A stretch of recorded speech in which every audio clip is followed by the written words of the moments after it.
여러분 안녕하십니까? KBS 아메리카 뉴스입니다. 애틀란타와 콜로라도의 연이은 총격 사건으로 바이든 행정부는 총기 규제 행정 조치를 검토하고 있습니다.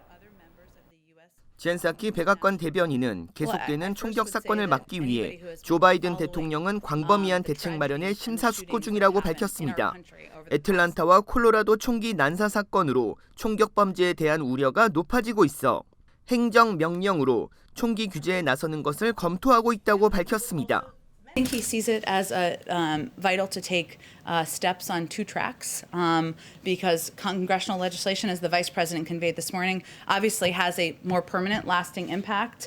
Executive actions are, of course, an important lever that every president has at their disposal. There's current discussions and analysis internally of what steps can be taken. That has been ongoing for several weeks, even before these two recent tragedies.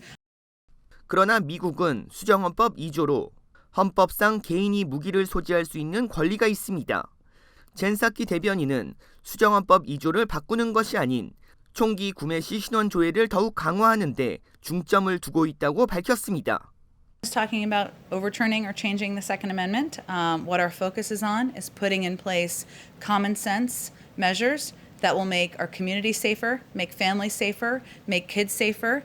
The majority of the American public supports background check. 조 바이든 대통령은 지난주 연방 상원에 무기 구입 시 신원 확인을 의무화하는 두 건의 총기 관련 백그라운드 책을 강화하는 개정법안을 즉시 통과시켜 달라고 요청했습니다. 척 슈머 연방 상원 민주당 원내대표는 연방 하원을 통과한 두 개의 신원 확인법과 신원 확인 강화법안을 상원의 안건으로 상정하겠다고 밝혔습니다. 법안 통과를 위해 60표가 필요한데 공화당 상원 의원 중 10명이나 총기 규제법에 찬성할 가능성은 없을 전망이어서 통과 가능성은 희박합니다. 한편 지난해 미국에서 총에 맞아 숨진 사람은 2만여 명으로 이는 지난 20년간 최고치입니다. 총격 부상자는 2018년보다 8천여 명 늘어 4만 명에 육박하고 총기 자살은 2만 4천 건으로 집계됐습니다. 콜로라도주에서 총격으로 10명을 살해한 총기 난사범은 반사회적 성향의 망상증을 앓았던 것으로 조사됐습니다. 내일 첫 공판을 앞두고 있습니다. 알리사를 10건의 1급 살인 혐의로 기소한 경찰은 용의자가 반사회적 성향의 망상증을 앓았던 것과 폭력적인 성향을 보였던 것으로 조사했습니다. 희생자 대부분은 백인이고 이슬람 혐오에 반감이 있어 아시아계 등을 향한 증오범죄일 가능성은 낮은 것으로 보고 있습니다. 가족과 친구들의 증언에 따르면 용의자의 형은 동생이 누군가 자신을 쫓고 있다고 말해 아무도 없다고 말해줬다고 밝혔습니다. 고등학교 친구들은 용의자가 레슬링과 킥복싱에 관심을 보였고 레슬링 팀에서 활동했지만 경기에서 지면 소리를 지르고 모두를 다 죽일 것처럼 행동해 팀에서 쫓겨났다고 회상했습니다. 콜로라도 총기 난사 사건 용의자 아흐마드 알리사는 내일 첫 법정 공판을 앞두고 있습니다. 아시안 징후 범죄자의 공격을 받은 중국계 할머니가 치료비로 모금된 약 100만 달러의 후원금 전액을 징후 범죄 예방을 위해 기부했습니다. 시사 주간지 피플에 따르면 76살의 중국계 할머니 샤오젠 지혜씨의 가족은 온라인 모금 사이트 고펀드미에서 할머니를 위해 모금된 금액 전부를 기부한다고 밝혔습니다. 모금액은 지금까지 96만 달러를 넘었으며 가족들은 할머니의 치료비를 위해 모금을 시작했습니다. 그러나 샤오젠지의 할머니가 자신보단 아시안 차별 문제가 더 심각하다며 징후범죄 예방을 위해 모금액을 기부하기로 결정했습니다. 샤오젠지의 할머니는 지난 17일 북가주 베이 에어리어 거리에서 백인 남성에게 주먹으로 눈을 가격당했습니다. 할머니는 심한 출혈 등 심각한 부상을 당했지만 곧바로 나무 막대기를 들고 공격해 할머니의 반격에 부상을 당한 남성이 들것에 실려나가는 모습이 인터넷에 퍼지면서 큰 화제가 되기도 했습니다. 당시 할머니는 더 큰 부상을 당한 상태였습니다. 손자 존 젠 씨는 할머니는 당시 사건으로 정신적, 육체적 충격을 심하게 받은 상태지만 할머니의 긍정적인 생각과 가족들의 노력으로 조금씩 회복하고 있다고 밝혔습니다. 바이든 행정부가 3조 달러 규모의 중장기 경기 부양책을 검토하고 있는 것으로 확인됐습니다. 이우수 기자의 보도입니다. 바이든 행정부가 3조 달러 규모의 추가 경기 부양안을 추진합니다. 일자리 창출과 경제 불평등 해소가 목적인데 역대 최대 규모가 될 것으로 보입니다. 일자리 창출은 건설과 통신망 확대를 통해 진행될 것이라는 전망이 지배적입니다. 도로망을 확대하고 전국의 5G 통신망을 구축함과 동시에 친환경 인프라를 구축합니다. 이 예산에는 약 4천억 달러가 투입될 전망입니다. 경제 불평등을 해소하기 위한 노력도 수반됩니다. 커뮤니티 칼리지 등록금을 전액 무료로 전환해 교육의 기회를 늘리고 소수계층과 노동자들을 돕기 위한 다양한 정책도 마련됩니다. 여성들의 경제활동 참여를 높이기 위해 육아를 보조하는 시스템도 마련될 계획입니다. 하지만 천문학적인 예산 확보에는 어려움이 뒤따를 것으로 보입니다. 지출이 큰 만큼 세수를 통한 추가 수입이 필요합니다. 현재 논의되고 있는 방안은 법인세율을 28%까지 높이고 연소득 40만 달러 이상의 고소득자들을 대상으로 39.6%까지 세율을 올리는 방안입니다. 민주당이 3차 경기 부양안을 독자가결한 지 얼마 되지 않은 시점이기 때문에 공화당 측의 강한 반발도 예상됩니다. 민주당은 3차 경기 부양안을 단독으로 통과시키기 위해 이미 예산 조정권을 사용했습니다. 따라서 2021 회계년도에는 더 이상 적용이 불가능합니다. 때문에 새롭게 추진되는 부양안은 반드시 공화당의 협조가 뒤따라야 한다는 제약도 3조 달러 부양안의 걸림돌이 될 것으로 보입니다.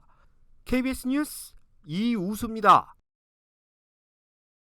LA시가 코로나19로 경제적 어려움에 처한 저소득 세입자들을 돕기 위해 렌트비 지원 프로그램을 시작합니다.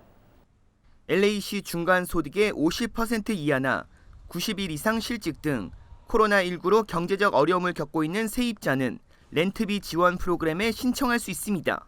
소득은 1인 39,450달러, 2인 45,050달러, 4인 가정의 경우 56,300달러 이하는 신청할 수 있습니다. 중간 소득의 30% 이하는 우선권을 갖습니다. 렌트비 지원은 세입자 거주지에 주택 소유주에게 전달됩니다. 또 다른 방법은 지난해 4월 1일부터 올해 3월 말까지 밀린 렌트비 가운데 80%만 지불해도 좋다고 건물주가 승인하면 해당 렌트비를 LA시가 지원합니다. 건물주는 20%를 삭감해줘야 합니다. 신청 접수는 오는 30일 오전 8시부터 시작되며 다음 달 4월 30일 마감됩니다. 접수는 LA시 주택 커뮤니티 투자국 웹사이트에서 신청하면 됩니다. 최근 계속되는 인종차별 징후범죄로 뉴욕시가 인종차별적 조항을 수정하고 공공기관 내의 인종차별을 근절하기 위한 위원회를 신설했습니다. 제휴사 뉴욕 KBTV 이창원 기자입니다. We need to do something transformational. 뉴욕시가 구조적이고 제도적인 인종차별을 없애기 위해 인종정의위원회를 구성하고 뉴욕시의 정책 권고안을 새롭게 만들게 됩니다. 빌 드 블라시오 시장은 위원회가 뉴욕시의 인종차별 문제를 없애기 위한 전례 없는 운동이 될 것이라며 위원회는 기회에 대한 공평과 포용, 대표성, 접근성에 중점을 두고 정책안을 만들 예정이라고 말했습니다.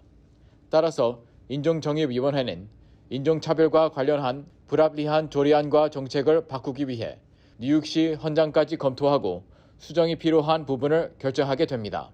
또한 이들은 조례안 수정을 위해 시민들의 투표권을 발동할 권한도 갖게 됩니다. 인종정의위원회는 12명으로 구성되며 이들은 인종차별이 존재하는 것과 이를 근절하는 방법을 찾는 임무를 수행할 예정이며 주로 뉴욕시의 공공기관을 중심으로 활동하게 됩니다. 인종정의위원회 회장은 기독교 복지기관연맹의 제니퍼 존스 오슨 대표가 맡았으며 특별히 한인으로 조앤 유 아시안 아메리칸 연맹 사무총장이 12명의 회원 가운데 포함됐습니다. KBTV 뉴스 이창원입니다. 오늘의 주요 단신입니다. LAPD 마이클 무어 국장이 LA 한인타운을 방문해 한인들과 소통하는 시간을 가졌습니다. 무어 국장은 웨스턴가 일대를 도보로 순찰하며 상인들과 대화를 나눴고 아시안 증오범죄 증가에 따른 치안 공백은 없을 것이라고 강조했습니다. LA 한인타운 올림픽 경찰서 앞에 무장 용의자가 나타나 경찰이 제압에 나섰습니다. LAPD는 어제 오후 2시 20분쯤 신원 미상의 무장 남성이 경찰서 입구에 접근했으며 해당 용의자가 경찰의 지시에 불응해 총격으로 제압했다고 밝혔습니다. 프라임금융이 40명의 장학생을 선발합니다. 대상은 4년제 대학에 재학 중인 학생 또는 올해 입학과 편입이 예정된 학생입니다. 신청은 다음 달 1일부터 30일까지며 프라임금융 홈페이지의 양식을 다운받아 이메일로 제출해야 합니다. 1인당 장학금 지급액은 $2,500 수준입니다. 고 남문기 회장의 장례식이 오는 31일 엄수됩니다.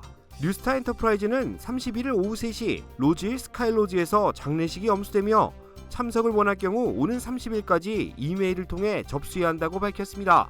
네덜란드가 코로나 확진자 급증에 따라 봉쇄 조치를 연장한다고 밝혔습니다. 네덜란드 정부는 중증 환자의 급증으로 3차 유행이 가시화되고 있으며 통행 금지를 강화하는 봉쇄 조치를 연장할 계획이라고 밝혔습니다. KBS 아메리칸 뉴스 마칩니다. 고맙습니다.